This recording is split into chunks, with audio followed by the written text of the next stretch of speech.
Whiskey fam. It's time to sit down, grab a beer, I guess, instead of a dram, and listen to the soothing sounds of your boy Whiskey One, Joe, and Patrick talk a little beer with you. Specifically the Sam Adams Utopias. So stick around. All right, we have Joe in the house. You might have seen me do a couple reviews because he's let me borrow a couple whiskeys and shared my thoughts, and he definitely shared his bottles with not only myself, but all my friends, right? And Joe is the guy behind, some of these reviews, and I just want to introduce Joe. All right, well, thank you for having me. Glad to be here. Yeah. Thank you for all the Knob Creek samples, Joe. Yes. Oh, you're welcome. Israel, he was a heavy pourer. It was great. Yeah, it's always good when it's someone else's bottle.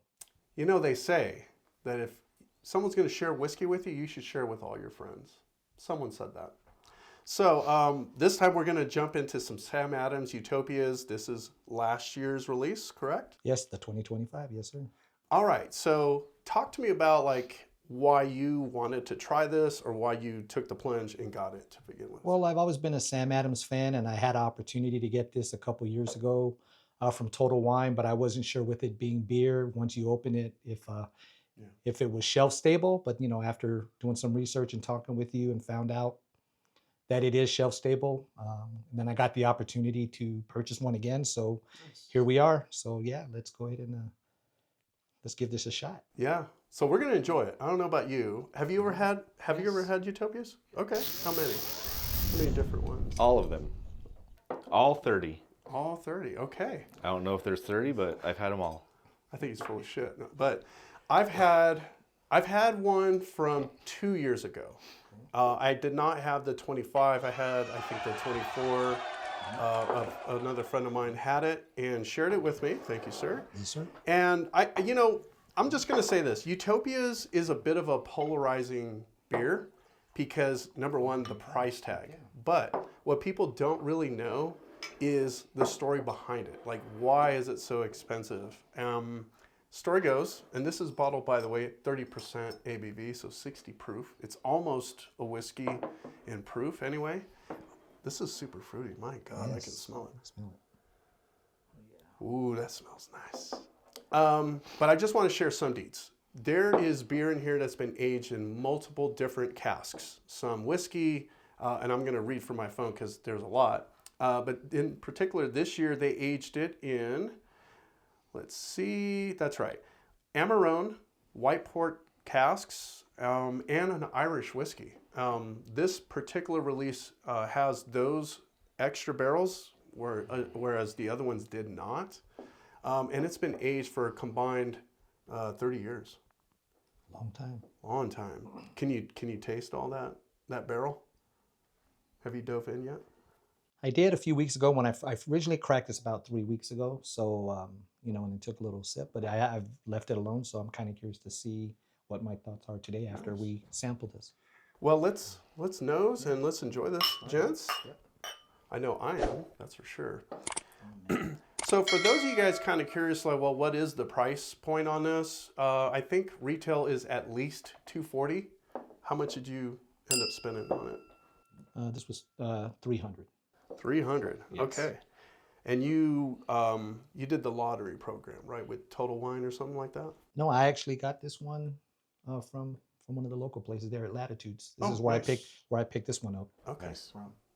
Even better. Local. Shout out to Ron. Yes. Yeah, shout out to Ron Brown for sure. Yeah, so thank you, Latitudes. If you guys are ever in the Rio Rancho, Albuquerque, New Mexico area, maybe you're coming into town getting some gas, definitely go in because you would be surprised that there's actually a pretty healthy selection of whiskeys and beer. I'd say the whiskey's a little bit heftier than the beer selection, but either way, I'm glad you found this because then I had a chance to drink it. Oh yes, yeah. Mm-hmm. Couldn't pass up the opportunity again, especially when it's local. Yeah, we go ahead and grabbed it. All right, so let's talk tasting notes. Okay. Any particular tasting notes you guys got? It's very port reminiscent. Mm-hmm. A little thinner. Oh man. But yeah, the nose right away is, to me, it's very bitey.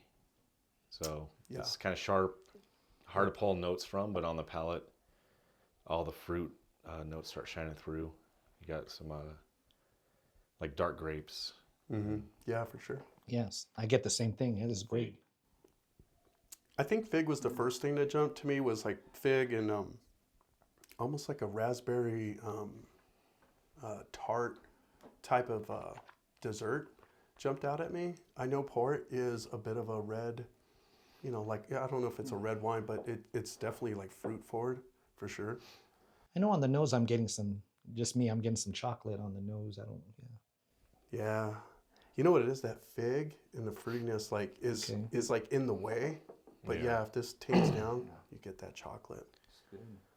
I'm interested if any of you guys watching have tried Utopias, you just want to hear what we have to say about it. And if you have thoughts on it, drop a comment below. I would love to hear your feedback on it and like what made you decide to even buy Utopias. I'll just say, like, Utopias is not something that everybody gets when they see it. The first thing is, man, it's an expensive bottle. Is it worth it? And honestly, like, I hope this video helps you out into making that decision. But right away, I will have to agree with Patrick. It is punchy. If you're not used to high proof beer, like even some barrel aged beers are so like silky and smooth. They're not very punchy. It just sort of depends like what brand's making it. This is, 60 proof, and you are gonna get that immediately. But if you nose it, like breathe in through your nose and your mouth, and you'll feel like less of that ethanol punch. But I can't get past that fruit. It's just all fruit. Yeah, it's very fruit forward. I don't think it qualifies as a stout, does it? Not really. It's just a barrel-aged beer at this point. A strong ale. Proof's way too high. Yeah. So. Let me see. I think it's a strong ale. If you guys know for sure, correct me. Drop a comment below. I'm pretty sure it's a strong ale. I'm just so used to stout being barrel-aged, barley wines being barrel-aged. So those are like the common ones for me. Even a quadruple ale, if you've ever had a Belgian quadruple ale, you'll find those that are barrel-aged. So, Interesting note about this. I don't know if you covered it when you're reading, but this is bottled non-carbonated. Yep. So very unlike other beers. You could call it flat, but it helps you drink it.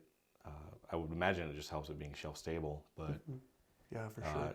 It helps you drink it more like a spirit. Don't have to worry about the fizz or bloated tummy after drinking some beer. Yeah, well, I'm going to find out if it does that for sure. Like, either way, this is going to hit good in all the right ways, I'm hoping. What I'd like to do is just make sure we get a shot of the bottle itself. So if you guys ever have a chance to look at it before you buy it, it's pretty sexy, right? It's like, it's fashioned in the way of a beer kettle. It's got doors that open and reveal the Sam Adams logo inside. Pretty cool. And I think that's a cork top, right? On the inside is a cork, top. Or it's just screw? Screw Okay. top. But it's ceramic, and it's got an individualized number, so we'll be sure to kind of show what Joe's number is on that. But let's get into this without further ado. Cheers, Jim. Cheers. I'm ready to sip now. So. And to all you guys watching. I guess I'm bad at this tasting with Israel. We're working on it. Now, the one you had from 2 years ago, can you remember any differences from that year's to this one, or? Not off the top of my head. I mean, that was 2 years ago. Yeah. It was at one of Israel's famous Super Stout Sundays. We had probably 20 different stouts that were all, 13% or higher. So I remember drinking it. I remember liking it. That's about it. So I would like to say the notes are pretty much on par. I don't think that one was quite as strong, though. I thought that was like around 23%, not 30. It was. If memory serves me, this may be one of the highest ABV or proof beers that they've come out with. Typically, it's in the mid to high 20s. That's been my experience. People I've talked to that have shared it, it's been in the 20s. This, and correct me if I'm wrong, this might be the highest percentage point as far as proof goes. But it's interesting because they did a 30-30, right? So 30% ABV, but also beer that's been aged for at least 30 years. Pretty cool. That's crazy when you think about it. Yeah, pretty impressive to be able to do that and have it to be shelf stable. Yeah, and I think that's where the price point comes. So if you guys are wondering, like, okay, is it worth it? Well, look at it in terms of if you grab the bottle of, say, 18-year, 21-year, 25 or 30-year whiskey, just having an older bottle is gonna increase the price that you pay. And this definitely reflects that. I mean, aging or sitting on beer for 30 years is not easy as a It's not brand. cheap. Yeah, you got to pay a Storage. tax every year, right? So, yeah, I mean, what are your initial thoughts Oh. just on the taste? Oh, just I don't know. It's kind of, I don't know. I just enjoy drinking it. Yeah, but I do get like that fruit Mhm. forward. But it's just I enjoy sipping on this. So, and I comparing it, like if you when you're looking at bourbons, how it's 10 years per or $10 per. Yeah, so it's kind of right on par. 30 years, $300. Yeah. So Yeah. I know it seems like pretty steep, but if I had another opportunity to do it, I would do it again. You heard it here first, right? So Joe would do it again. And I'll drink Joe's beer again. Yeah. Oh, all day. Joe, just keep coming by. I appreciate it. So, like, taste-wise, I have to say, like, this really reminds me of sipping on a cognac. If you guys watching have experience drinking cognac, you'll notice it is very fruit forward. It can be a little drying. It depends, like, what brand you're sipping on. This is fruit forward.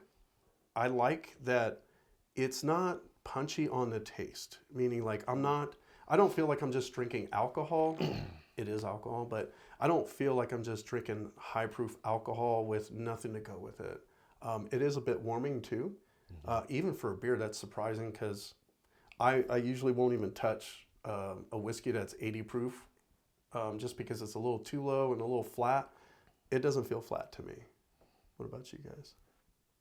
Does it feel flat or thin? No. No. I mean, it feels so. This is kind of where being critical of something, right?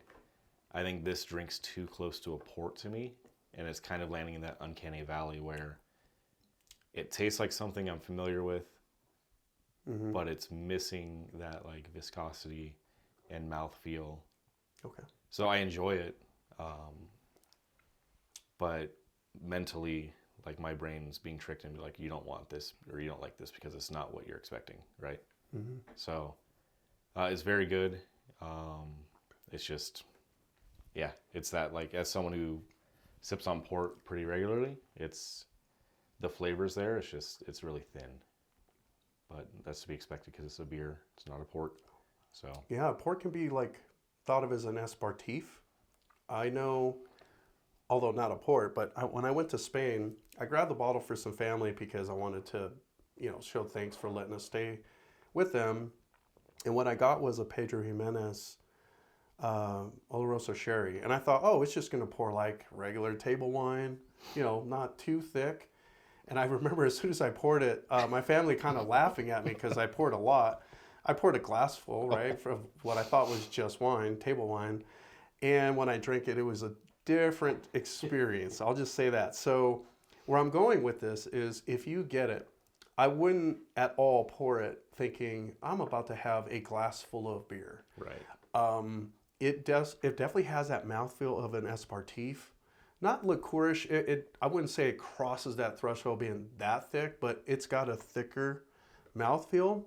Taste-wise, I'd have to agree with Patrick. It makes you think you're having something that you're not. And I would have to say it has a lot to do with that port wine cask because port is very, very strong on its own. Have you ever had any experience with port wines or drink any of the like thicker? No, I'm the rookie here, so yes. Okay. So that would be like a heavy pour, Yes. not entire glass full. Yeah. Because it is shelf stable, one little tip I'm going to give you if you do get it, especially if you're drinking somebody else's, is do not pour too much. You can actually just have this amount, which I'd say this is like a healthy whiskey pour. If you ask me, like if you pour this much whiskey, I might be set for a good hour and a half, right? This is going to be one of those beers that you like want to just sit down and like have like a quiet moment. Like you want to enjoy it and take your time with it. There's really nothing about this that makes you want to rush into it.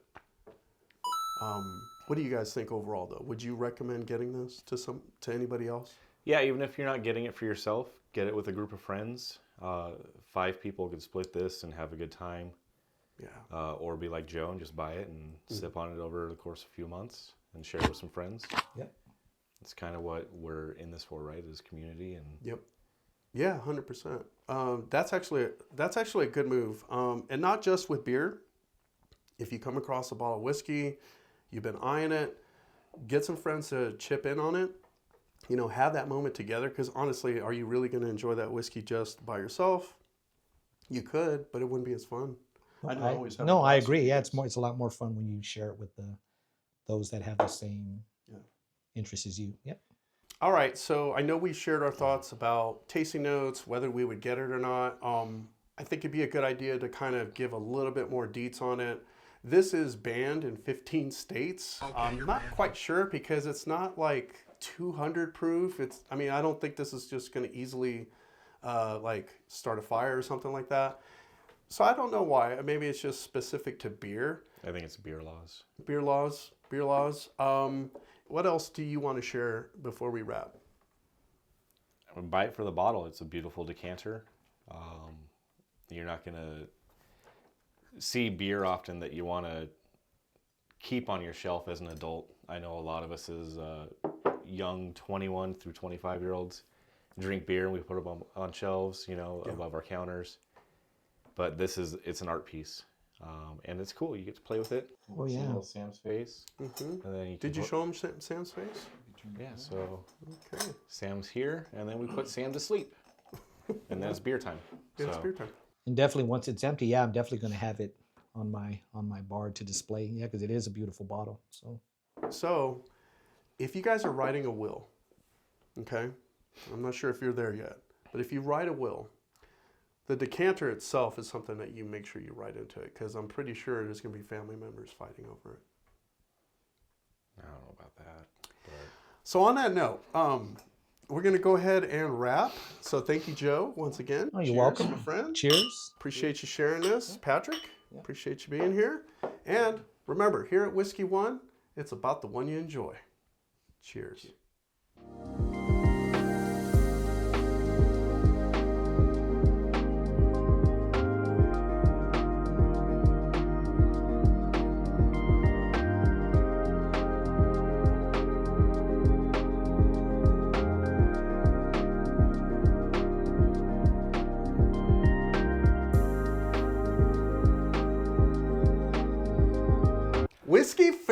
Whiskey fam, it is time to sit down and grab a beer and listen to the soothing sounds of your boy Whiskey One, Joe and Patrick in the house, talk a little beer. That's right. So normally we talk a little whiskey. Whiskey. What's wrong? It doesn't say beer one. Your shirt says whiskey one. Let's do this all over again. It's fine because I was miming you anyway. You didn't notice. So. Oh, I noticed. I was moving forward. All right.